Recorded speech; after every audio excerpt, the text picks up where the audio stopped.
approaching next week. I don't know if we'll address that issue next week. I think it's something that it might take a week off, and we'll probably caucus on that at some point either next week or the week after.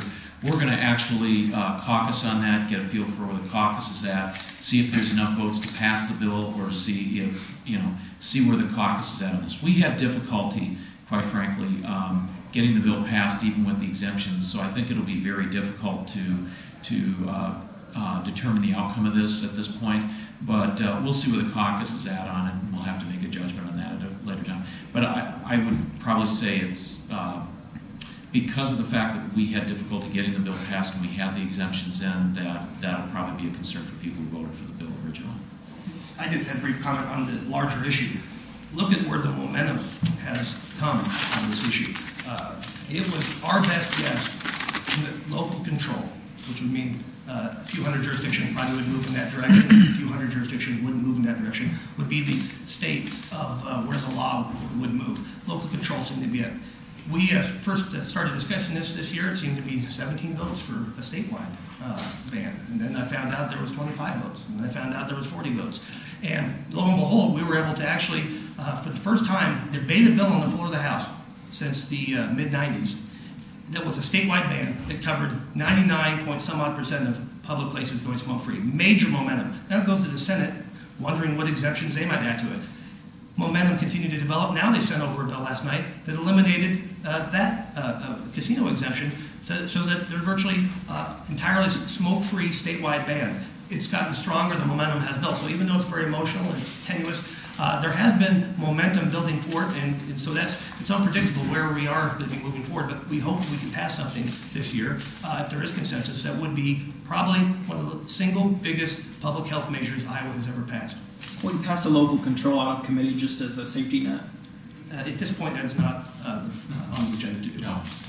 The trade-off for a stricter smoking ban that would also include casinos is potential loss in revenues to the state. Are you guys willing to make that trade-off?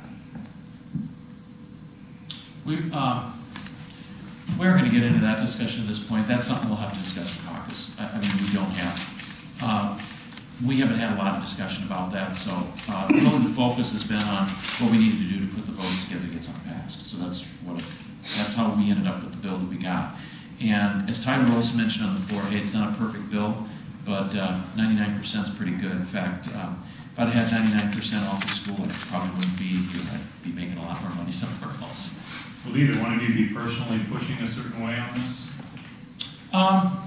No, actually, I'll tell you right now, this is pretty, regardless of what people believe, is a pretty nonpartisan bill. It was, we had 10 or 12 or 14 Democrats that had problems with the bill, and a lot of them voted against it. Then we had Republicans that were very supportive of it.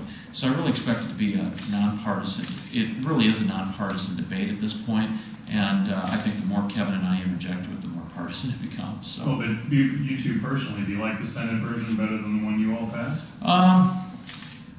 Well, I'll just tell you this right now. I was always sort of a local control guy, but because the votes were there to do this, that's where I'm at. And quite frankly, I was comfortable with the House version the way it passed. So I'd probably be supportive of that at this point.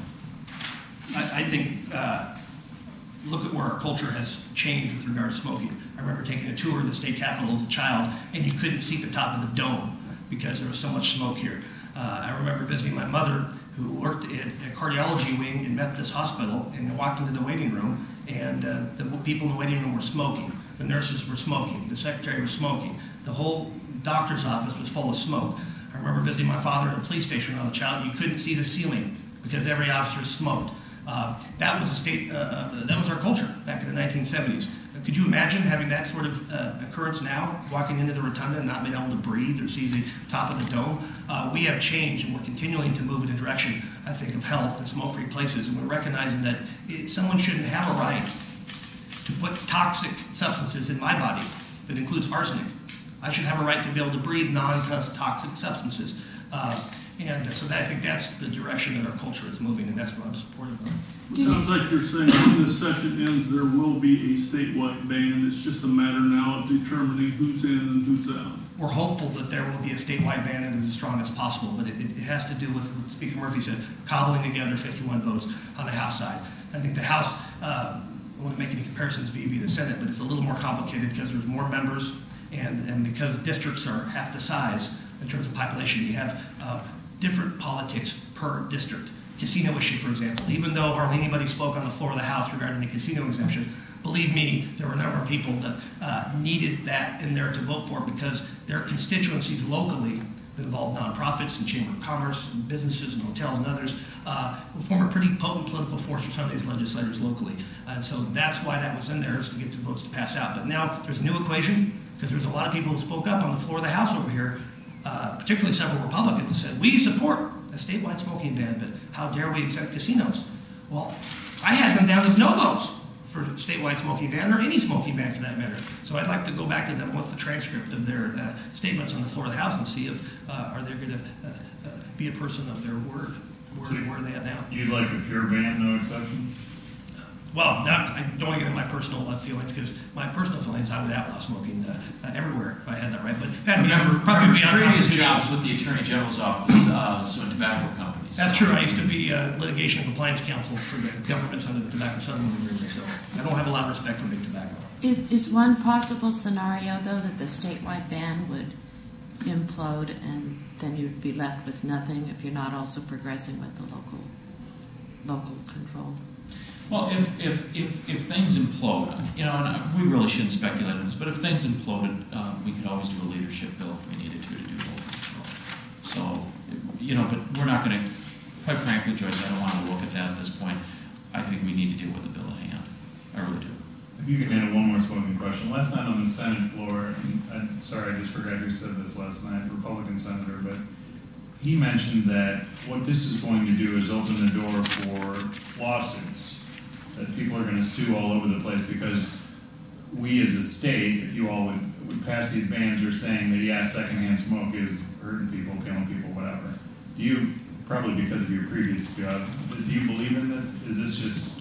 We have 29 states that have passed some form of smoke-free places law, sometimes local, sometimes giving counties, sometimes Alabama allows constitutional amendments for any local law. They have the largest constitution in the world. You've got Nebraska smoke-free, and Minnesota smoke-free, and Illinois smoke-free.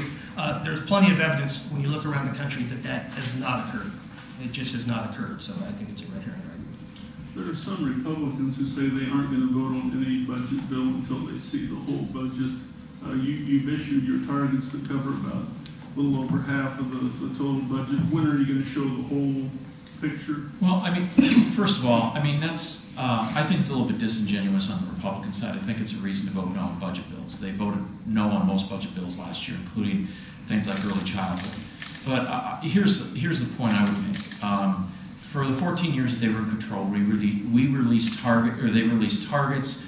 We would ask when they were to release targets. We'd talk to them about what those targets included. We never got into a balance sheet. That was something that they did their last year that they were in control, and that's the only time that they've done a balance sheet that I'm aware of. Most of the time we accepted those we have target sheets out there. We may do one later to appease them, but at this point, this is something that Representative Racker did the one year that he was chair of appropriations. I didn't know that made precedence.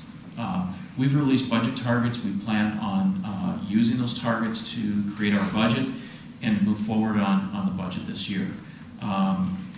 So that's the best way I can answer that, because the bottom line is the biggest chunk of standings is K-12 allowable growth. We have all these other issues out there. I think this is a reason for they said they would vote no until they saw a balance sheet on all budget bills. Yet they voted for the IRC update today and the tax rebates without seeing a balance sheet. That involves spending. That involves taking money off the table. I think it's a little bit disingenuous, and I think it's this is the game that they played for the last 5 or 6 years they were in control. They did budget with smoke and mirrors. They dumped $60 million, walked away from our relationship with local government. But they decided they could vote for this today. Why didn't they vote against this until they could see a balance sheet? I just thought it was rather funny. But is this still somewhat of an indication that you're not sure how this is all going to balance out yet? Well, but this is the funny part, Rod. They do, Senate Republicans haven't said they're voting against budget bills. It's just House Republicans. They don't even have their whole caucus in both sides. This is just an issue that they're bringing up as an excuse to say that they're against budget bills. They voted against a lot of things last year.